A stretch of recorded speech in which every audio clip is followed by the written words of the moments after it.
Hello, नमस्कार दोस्तों। मैं आर के पाल आपका अपना चैनल दस्तक कंपटीशन क्लासेस में स्वागत करता हूं। जैसे कि हम लोगों ने सारा चीज़ देखा और हम लोगों ने नेक्स्ट वीडियो में इसके प्रीवियस वीडियो में जंतु ऊतक पूरा कंप्लीट कर चुके थे। आज हम लोग देखेंगे उसी चैप्टर को कंटिन्यू करते हुए प्लांट टिश्यू के बारे में, पादप ऊतक के बारे में हम लोग देखेंगे आज और उसी को कंटिन्यू करेंगे। पादप ऊतक में देखेंगे कि पादप ऊतक कितने प्रकार के होते हैं, किसके क्या क्या कार्य हैं। जैसे जंतु ऊतक में सारा चीज़ देखे थे, तो पादप ऊतक में बात करते हैं हम। तो पादप ऊतक में देखेंगे तो ये दो तरीके का होगा। एक तो होगा विभेजक ऊतक, एक होगा अस्थायी ऊतक। कितने तरह के? दो तरह के आपको देखने को मिलेंगे, एक विभेजक ऊतक, एक अस्थायी ऊतक। विभेजक ऊतक में अगर देखें तो ये मुख्य रूप से तीन तरीके के आपको देखने को मिलते हैं: शीर्षस्थ विभेजकी, पार्श्वस्थ विभेजकी और अंतर्वेशी विभेजकी। विभेजकी ऊतक भी मेरिस्टेमेटिक टिश्यू जिसको बोलते हैं, ये भी आपको तीन तरह के देखने को मिलते हैं: शीर्षस्थ, पार्श्वस्थ और अंतर्वेशी। और अंतर्वेशी बात करते हैं अस्थायी ऊतक के, तो ये दो तरह के होंगे: सरल अस्थायी ऊतक हो जाते हैं और जटिल अस्थायी ऊतक हो जाते हैं। कॉम्प्लेक्स हो जाएंगे, सिंपल हो जाएंगे। परमानेंट टिश्यू की बात करें तो इसके अलावा अगर देखें सरल अस्थायी ऊतक जो होता है वो मुख्य रूप से तीन तरह का होगा: पैरेन्काइमा और कोलेन्काइमा और स्क्लेरेन्काइमा। इस तरह से जटिल कॉम्प्लेक्स को देखें तो जाइलम या दारू, फ्लोएम या बास्ट, इतने तरीके के ये आपको देखने को मिल जाते हैं। तो कुल मिला के सबके ये प्रकार हैं और सबके प्रकार में हम लोग आगे देखेंगे कि कौन किसके लिए कौन क्या काम करता है। तो आइए सबसे पहले हम देखते हैं कि विभेजकी ऊतक क्या होता है। तो विभेजकी ऊतक जो होता है, विभेजकी ऊतक जो होता है वो क्या होता है? एक तरह का ऐसा ऊतक होता है जिसमें कोशिकाओं के समूह होते हैं और विभाजित करने की इसमें क्षमता है। यानी इसमें सिंपल से आप बात समझ लें, वैसा ऊतक जिसमें विभाजन की क्षमता होती है, यानी किसी भी चीज़ को वो बांट सकता है, किसी भी चीज़ को विभाजन की क्षमता होती है और इसमें तेज़ी से विभाजन द्वारा विकसित होने की क्षमता होती है। और ये ऊतक पादपों के समग्र में विशेष योगदान देते हैं। पौधे की लंबाई और व्यास में वृद्धि इन कोशिकाओं द्वारा ही होती है। उस अनुभाग के आधार पर जहाँ मेरिस्टेमेटिक टिश्यू मौजूद होते हैं उन्हें इंटरकैलरी, लेटरल और एपिकल मेरिस्टेम्स के रूप में वर्गीकृत किया जाता है। इनको बांटा जाता है, विभाजन होते हैं और विकसित करने की क्षमता होती है। लंबाई और व्यास में वृद्धि इन्हीं के द्वारा होगा, विभेजकी ऊतक के द्वारा ही होता है। यानी पौधे का जो भाग होता है जिसमें वो वृद्धि करेगा, इन्हीं के द्वारा होता है। और यही ऊतक जो है विभेजकी ऊतक की कोशिकाएँ, इसकी कोशिकाएँ जो होगी बहुत एक्टिव होती है। एक्टिव पैसिव नहीं होती है, एक्टिव होती है, सक्रिय होती है। इसमें सघन कोशिका द्रव्य, पतली सेलुलोज दीवारें और विशिष्ट केंद्रक पाए जाते हैं। उनमें रसायनों का अभाव होता है, यानी इसमें वेहिकल्स जो है वो नहीं पाया जाएगा, बाकी सारी चीज़ें इसमें पाई जाएंगी। कोशिका द्रव्य जो साइटोप्लाज्म होगा वो छोटी सी पाई जाएगी। अब इसको अगर हम बांटते हैं तो इसमें अगर बांटा जाएगा तो ये एक तो सबसे पहले एपिकल मेरिस्टम होगा। शीर्षस्थ विभेजकी तनों और जड़ों को बढ़ते सिरों में मौजूद होता है। इसमें तने और जड़ की लंबाई बढ़ जाती है। इसमें तना का लंबाई और जड़ का लंबाई जो होता है वो काफ़ी ज़्यादा बढ़ जाता है।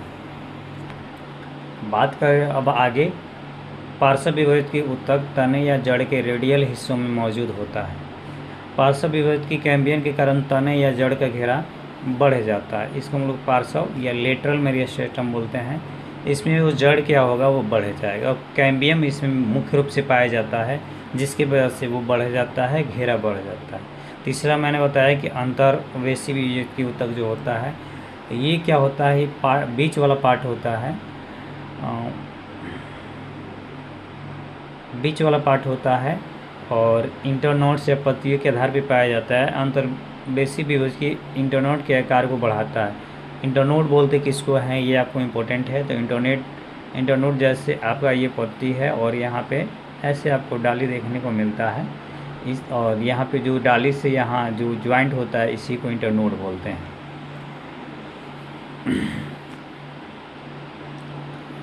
तो आप समझ पाए, इंटरकैलरी अथवा अंतर्वेशी विभेजकी इंटरनोड से या पत्तियों के आधार पर इसको पाया जाता है और इंटरनोड के आकार को ही बढ़ाता है। अब आते हैं परमानेंट टिश्यू के बारे में।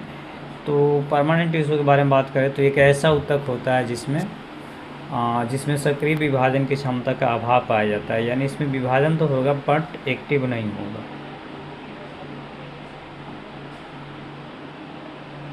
बट एक्टिव नहीं होता है और क्षमता का तो बिल्कुल अभाव ही पाया जाएगा।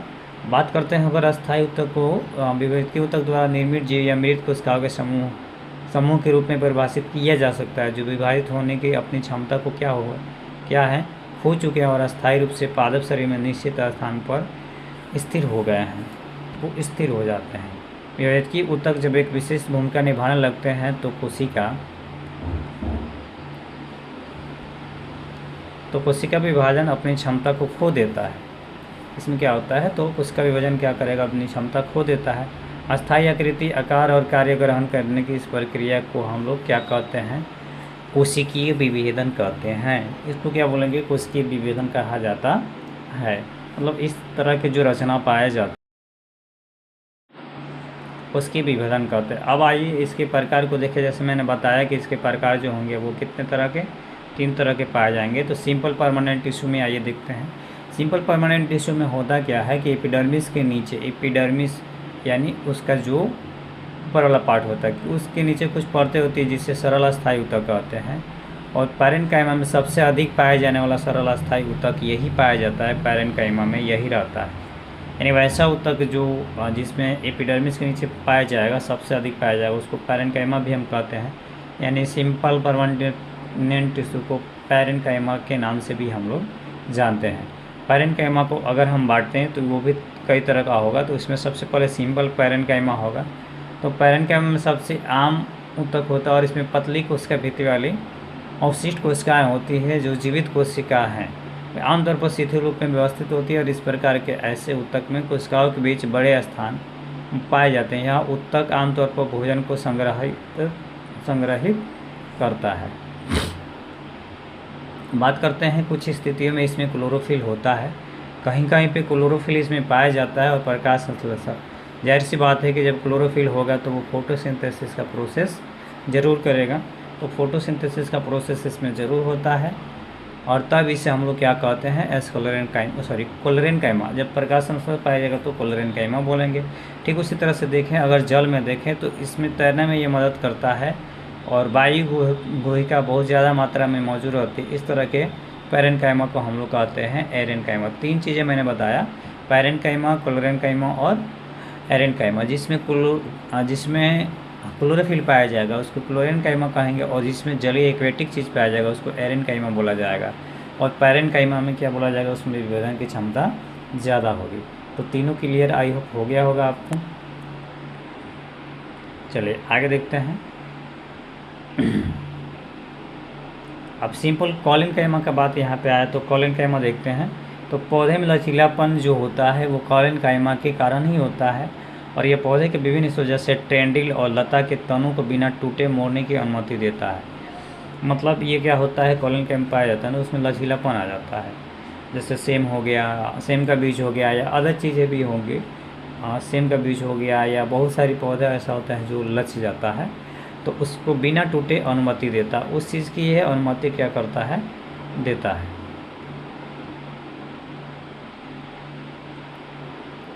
तो ट्रेंडिल और लता तने को बिना टूटे और मुड़ने की अनुमति ये देता है।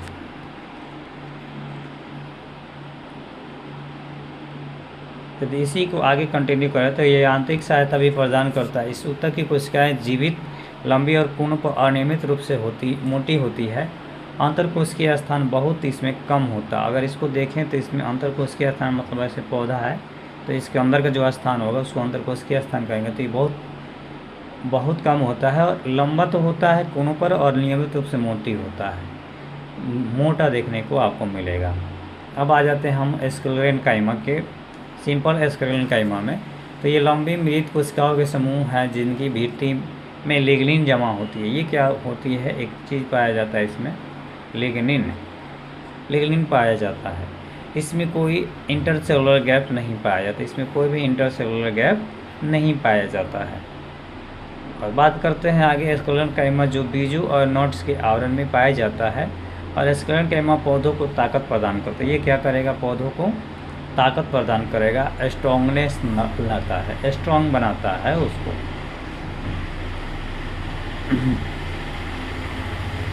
अब आ जाते हैं कॉम्प्लेक्स टिश्यू की बात करते हैं, जिसको हम नाम दे रहे थे जटिल ऊतक। तो जटिल ऊतक क्या है? तने का अनुप्रस्थ का क्षेत्रफल में जाइलम और फ्लोएम पाया जाता है। जाइलम पानी और खनिजों को जड़ों से पत्तियों तक ले जाता है। फ्लोएम पत्तियों द्वारा तैयार भोजन को पौधे के विभिन्न भागों में ले जाता है। तो जाइलम और फ्लोएम दो तरीके से इसको बांटा गया है। तो जाइलम को और क्या है कि पानी और खनिज को जड़ों से पत्तियों तक ले जाएगा, और पत्तियों द्वारा जितने भी भोजन तैयार किए जाते हैं उसको विभिन्न भागों में लेके ये जाता है। जाइलम फ्लोएम को हम देखेंगे, फिगर से देखेंगे। मैं जैसे ही वहाँ पॉइंट पे आता हूँ तो मैं समझाने का प्रयास उसको करता हूँ। अब देखिए एपिडर्मिस क्या है?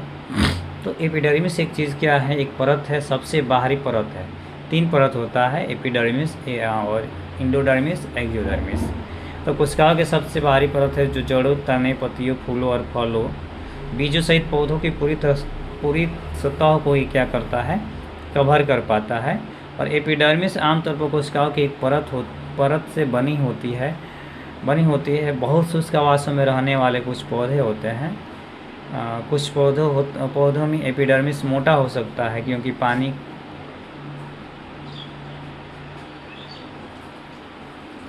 पानी के नुकसान से सुरक्षा महत्वपूर्ण होता है।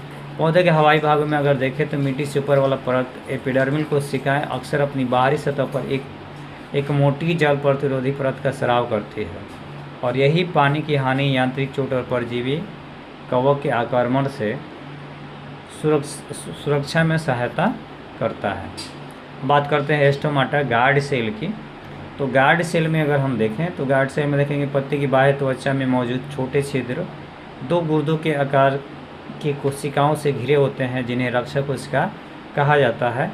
ये वायुमंडल के साथ गैसों के आदान प्रदान के लिए आवश्यक है। ये वायुमंडल में क्या है? आवश्यक है।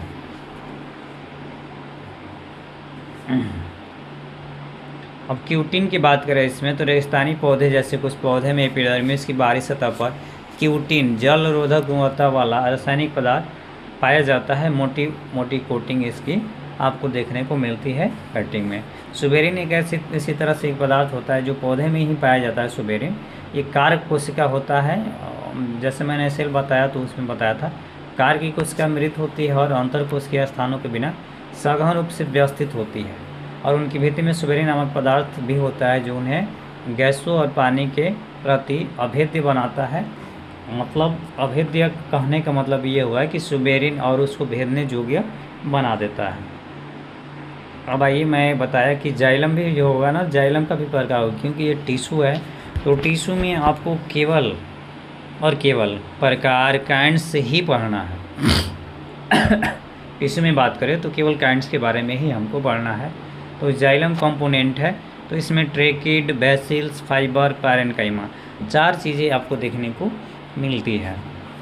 अगर फ्लोएम कंपोनेंट्स की बात करें तो sieve element, companion cell, fibre, parenchyma, इसके 4 प्रकार आपको देखने को मिलेंगे, और इसके 4 प्रकार आपको देखने को मिलेंगे। अब मैंने कहा कि फिगर से मैं बताता हूँ कि जाइलम और फ्लोएम है क्या। तो फिगर लेके मैं आया हूँ, जाइलम और फ्लोएम क्या है इसको आसानी से समझेंगे। अब देखिए यहाँ पे ये जाइलम रखा और ये फ्लोएम रखा, ठीक है।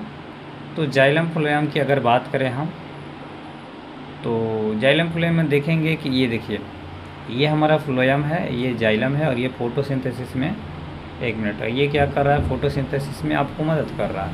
इसका वर्क क्या है कि वाटर एंड मिनरल्स को ये क्या करेगा? जाइलम ऑब्जर्व करेगा, ठीक।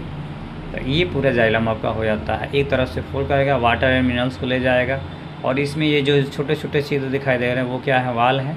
और इसके अलावा यहाँ पे स्टिपेट विद लिग्निन पाया जाता है। इसमें जाइलम में लिग्निन पाया जाता है, जो पदार्थ मैंने बताया वो लिग्निन है। इसके अलावा अगर फ्लोएम में आते हैं तो 2 वे रहता है फ्लो करने के लिए, ऊपर और नीचे ये चारों दिशा में फैल सकता है। वाटर एंड फूड को क्या करता है? ये ट्रांसपोर्ट करता है। और इंड वाल विथ परफॉर्मेंस, इसमें दीवार जो होती है वो अलग के टाइप की होती है, लिग्निन वगैरह नहीं रहता है। जो परफोर्टनेस से बनी होती है। तो ये टोटल हमारा जाइलम और फ्लोएम का वर्क आपको देखने को वो मिल जा रहा है। और देखिए ये एक चीज़ थोड़ा सा पॉइंट आपको छूट गया था। क्या सा पॉइंट छूट गया था, तो वो टेंडर और एक्चुअली में जब मैं वीडियो एडिट कर रहा था, जब मैं वीडियो रिकॉर्ड कर रहा था, तब तक अचानक मेरा तबीयत ख़राब हो गया, जिसकी वजह से सारी चीज़ें थोड़ी सी इधर उधर हो गई। आपको आवाज़ से पता चल रहा है कि आज भी थोड़ी सी तबीयत जो है सख्त है।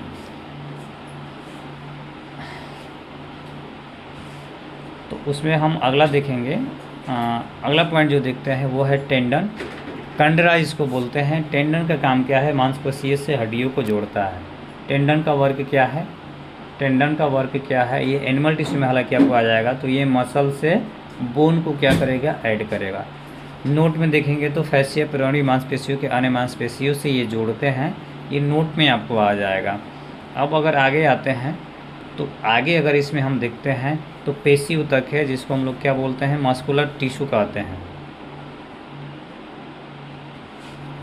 जिसको हम मस्कुलर टिश्यू बोलेंगे। मस्कुलर टिश्यू में देखिए क्या कि माइक्रोस्कोप के तहत उचित रूप से दोगुने पर ये मांसपेशियाँ वैकल्पिक प्रकाश और अंधेरे बैंड या धारियाँ दिखाई देती है। पंडाल से इन्हें धारीदार मांसपेशियाँ भी कहा जाता है। पेशी ऊतक यानी पेशी में पाए जाने वाले ऊतक को पेशी में यानी मसल्स में पाए जाने वाले ऊतक को पेशी में पाए जाने वाले ऊतक को हम क्या बोलते हैं, पेशीय ऊतक कहते हैं। पेशी में पाए जाने वाले ऊतक को हम क्या बोलेंगे, पेशीय ऊतक कहेंगे। और इस ऊतक की कोशिकाएँ लंबी, बेलनाकार, अशाखित और बहुकेंद्रिकीय होंगी। इसमें कोशिकाएँ जो पाई जाएंगी वो लंबी होंगी, बेलनाकार होंगी, अशाखित होंगी और बहुकेंद्रीय होंगी। बात करते हैं इसमें आगे कंकाल, स्केलेटल क्या होगा, हड्डी जैसी समनुमा आकृति हमेशा हड्डियों से जुड़ी रहती है। वह शरीर को गति में सहायता करती है। शरीर को गति में क्या करेगी, सहायता करेगी। और इसमें जो कंकाल में जो चीज़ पाई जाएगी ये ऐच्छिक गति होगा। इसमें जो गति पाया जाएगा वो कैसा गति पाया जाएगा, तो वो ऐच्छिक पाया जाएगा। बात करते हैं आगे चिकनी स्मूथ कैसे होती है। तो स्मूथ में देखें कि आँख की आकृति के होगा और ये भोजन नली, आमाशय, छोटी आंत, बड़ी आंत में पाया जाएगा। पाया कहाँ जाएगा, तो ये छोटी आंत में, बड़ी आंत में, आमाशय में, स्टोमक यानी जिसको हम कहते हैं, बड़ी आंत में, इस सारे जगहों पे पाया जाएगा। अगर इसमें बात किया जाए तो ये आँख की परितारिका, मूत्रवाहिनी, फेफड़ों की श्वसनी में भी ये पाया जाता है। इसके अलावा ये कहाँ पाया जाएगा, तो हमारा जो आँख होता है, आँख का जो परितारिका होता है, फेफड़ा होता है, मूत्रवाहिनी होता है, उसके श्वसन में भी ये पाया जाएगा। कोशिकाएँ, इसकी अगर कोशिका की बात किया जाए कि कोशिकाएँ कैसी पाई जाती है, तो इसकी कोशिकाएँ जो होगी नुकीली होगी, धुरी आकार की होगी और एक केंद्रकीय होगी, यानी एक केंद्रक वाली होगी और लंबी होती है। आधारीदार मांसपेशियाँ भी इसे हम लोग कहते हैं। अब आते हैं एक उसी में हमारा चीज़ आता है हार्ट, कार्डियक, जिसको हम हृदय का नाम देते हैं।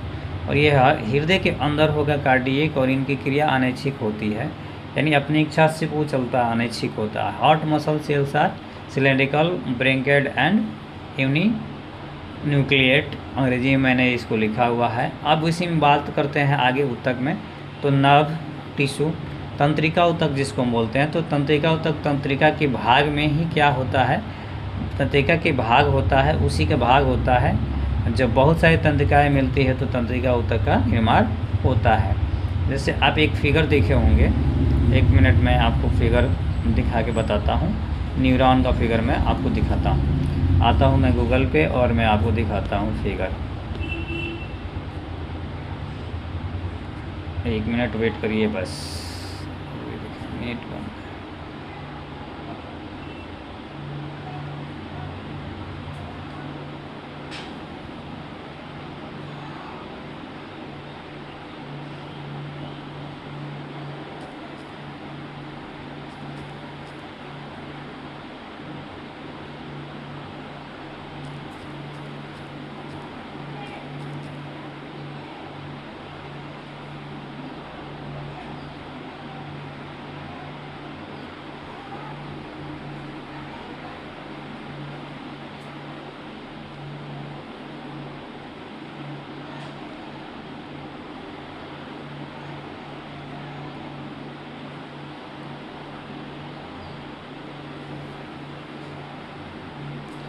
देखिए ये आपको न्यूरॉन देखने को मिल जाएगा फिगर में। ये पूरा हमारा कंप्लीट क्या होता है,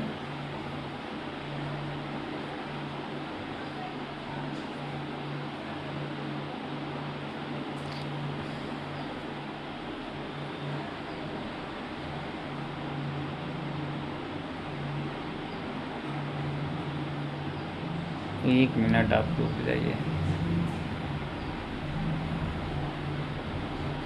तो ये हमारा पूरा क्या होता है, ये हमारा पूरा न्यूरॉन का फिगर मैंने आपको दिखाया यहाँ पे। ये पूरा ऐसे न्यूरॉन होता है और यही डेंड्राइट्स जो होते हैं, ये पतले पतले जो नलिका आपको दिख रही है, ये पतली पतली जो नलिका आपको दिख रही है, एक मिनट, ये पतली पतली जो नलिका आपको दिख रही है, इस नलिका को हम क्या बोलते हैं, डेंड्राइट्स के नाम से जानते हैं। और ये डेंड्राइट्स जो होता है वो बढ़ते जाता है और प्रत्येक एक्सन से मिल जाता है, यहाँ से यहाँ तक, कहाँ से कहाँ तक, यहाँ से लेके यहाँ तक, ये पूरे बॉडी का पार्ट होता है जिसको हम लोग सेल बॉडी का नाम देते हैं। क्या, सेल बॉडी का नाम देते हैं। इसके पीछे वाला भाग जो होता है ये, इसको हम लोग एक्सन टर्मिनल बोलते हैं, सबसे लास्ट वाला। और यहाँ पे एक्सन और यहाँ पे जो गांठे के जैसी जो आपको रचना दिखाई दे रही है, उसको नोड ऑफ रेनवियर बोला जाता है, नोड ऑफ रेनवियर कहा जाता है, वो रोड ऑफ रेनवियर है। और यहीं पे जो बीच में जो होल आपको देखने को मिला, उसको हम स्वान सेल के नाम से जानते हैं स्वान कोशिका। यहाँ पे आर एन नोड इस यहाँ पे पाया जाएगा आपको। इसमें क्या आपको देखने को मिल रहा है, आर ए नोड, और यही अगर हम उसमें आर एन नोड, इसको आर एन नोड बोलते हैं। और यही अगर हम हार्ट में देखते हैं तो उसको एस ए नोड बोला जाता है, पेसमेकर। सेम चीज़ वहाँ पे पाया जाता है। और यहाँ से यहाँ तक आपको जो पूरा, एक मिनट में मिटा दे रहा हूँ फिर बताता हूँ।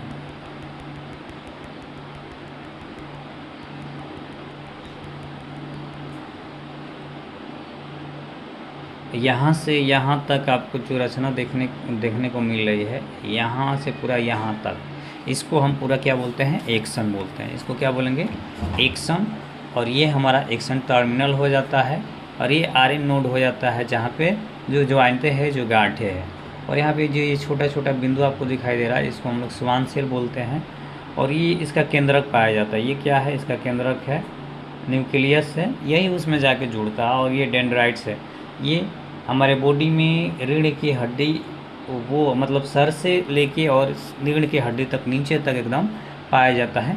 पीछे की तरफ देखेंगे तो सबसे लंबी कोशिका ये होती है, आपको पता है कि तंत्रिका कोशिका। तंत्रिका कोशिका सबसे लंबी कोशिका होती है मनुष्य के, तंत्रिका कोशिका तो यही है। ठीक है, न्यूक्लियस मैंने बता दिया। अब यहाँ पे जो ज्वाइंट होता है ना, यहाँ पे ज्वाइंट, इस ज्वाइंट को हम लोग माइलिन शीथ के नाम से जानते हैं। किस नाम से, माइलिन शीथ के नाम से हम इसको जानते हैं। और ये टोटल जो है ना, ये पूरा ये टोटल सिस्टम मैंने जो बताया, ये सब मिल के क्या कहता है, नर्वस सिस्टम, तंत्रिका कोशिका, इसको हम कहते हैं। तो आई होप आपको सब समझ में आया होगा। यही चीज़ नीचे भी लिखा हुआ है, एक और फिगर से आप देख सकते हैं। ये टोटल न्यूरॉन है और न्यूरॉन में अगर हम देखें तो ये पूरा हमारा क्या हो गया, सेल बॉडी हो गया। वही चीज़ है, उसको थोड़ा सा क्या किया है, अच्छा से डिस्ट्रीब्यूट किया है।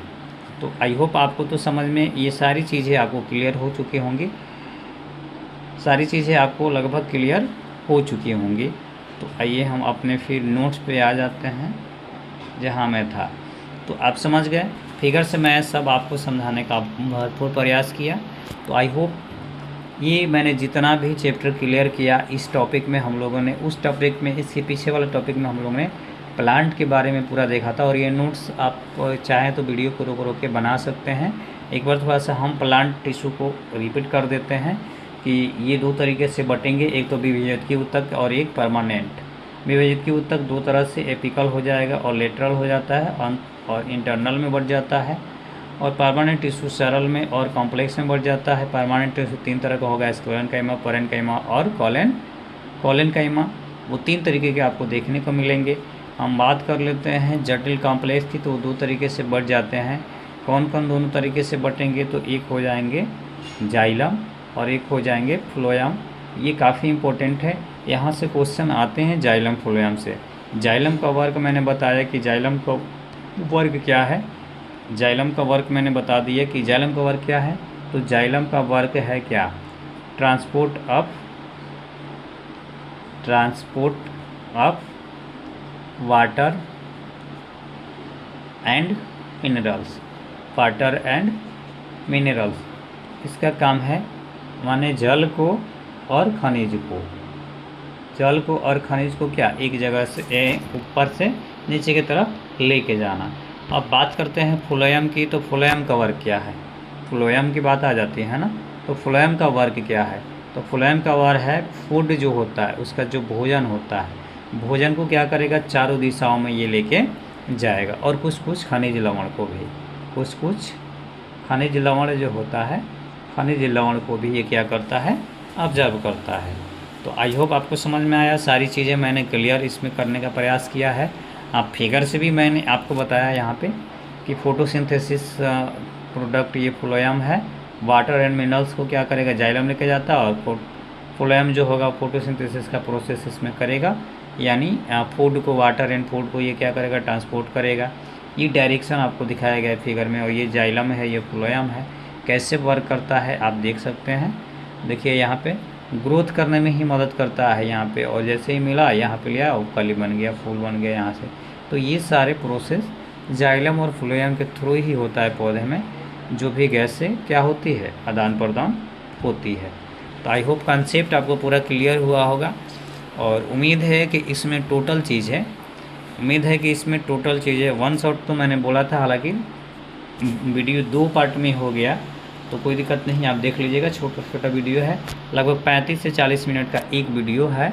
ये थोड़ा सा आसान है, लगभग 90 मिनट में, अगर 90 मिनट की बात करते हैं, हाँ 90 मिनट अप्रॉक्स 90 मिनट में ये आपका पूरा चैप्टर टिश्यू जो है वो पूरा चैप्टर आपका ख़त्म हो चुका।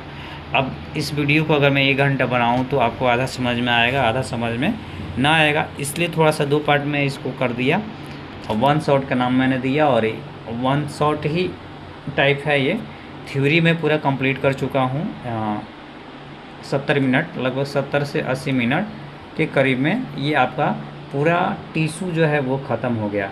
अब हम लोग जब नेक्स्ट स्टार्ट करेंगे ना, तो नेक्स्ट इसके PYQ, नेक्स्ट चैप्टर में इसके PYQ करेंगे। लगभग 60 क्वेश्चन मैं लेके आने वाला हूँ, उसमें लगभग 60 क्वेश्चन, लगभग आपको कितने क्वेश्चन देखने को मिलेंगे, तो उसमें लगभग 60 क्वेश्चन जो PYQ रहेंगे, प्लस इसके अलावा आपको एक्सपेक्टेड क्वेश्चन जो होगा ग्रुप डी के लिए वो रहेंगे। और बहुत जल्द हम लोग थोड़ा सा डिजीज एक चैप्टर बच गया है, और आपका सेल बच गया है। डिजीज और सेल काफ़ी इंपॉर्टेंट है, तो 2 चैप्टर और आपके बच गया है। मैं भूल गया था कि डिजीज में करा दिया हूँ, जब मैं सीरीज़ में देखा तो डिजीज में नहीं कराया हूँ। तो एक चैप्टर डिजीज है और एक चैप्टर आपका सेल है, और दोनों इंपॉर्टेंट है, वहाँ से क्वेश्चन आते हैं। तो अब उसको मैं डील कर दूंगा। अप्रैल में आपका बायो डन हो जाएगा, अप्रैल में आपको बायोलॉजी डन कर दिया जाएगा। देन अब आप कमेंट कर दीजिएगा कि आपको केमिस्ट्री स्टार्ट करना है या फिजिक्स स्टार्ट करना है। आप जैसे कहिएगा वैसे हम क्लास को स्टार्ट कर देंगे। केमिस्ट्री कहिएगा तो केमिस्ट्री, अगर फिजिक्स कहिएगा तो फिजिक्स, या कहिएगा कि नहीं सर इसका MCQ लेके आइए करीब 200 प्रश्नों का, तो 200 प्रश्नों का या 100 प्रश्नों का, तो अभी एक सीरीज इसका चला देंगे MCQ का। सभी चैप्टर उसमें मिक्स होंगे, और लगभग MCQ 200 बायो का लगभग इम्पोर्टेंट जो होगा लगभग 200 के करीब में वो करा देंगे। 3 से 4 वीडियो में वो आपको कंप्लीट करा देंगे 50-50 करके, जितने भी टॉप 50 होंगे। या फिर जब फाइनल कोर्स कर लिया जाएगा तो वो चैप्टर वाइज केवल MCQ कर लिया जाएगा। तो आप कमेंट करें, कमेंट में सजेस्ट करें, आप जैसे कमेंट करिएगा उसके अकॉर्डिंग मैं काम करना स्टार्ट कर दूँगा। मुझे कमेंट का वेट रहेगा। आई होप सारी चीज़ आपको क्लियर हुई होगी। तो हम लोग मिलते हैं फिर नेक्स्ट वीडियो में। Have a nice day, take care, अपना ध्यान रखें और पढ़ाई अच्छे से करते रहें। इसी तरह से मिलते हैं नेक्स्ट वीडियो में। जय हिंद, जय भारत।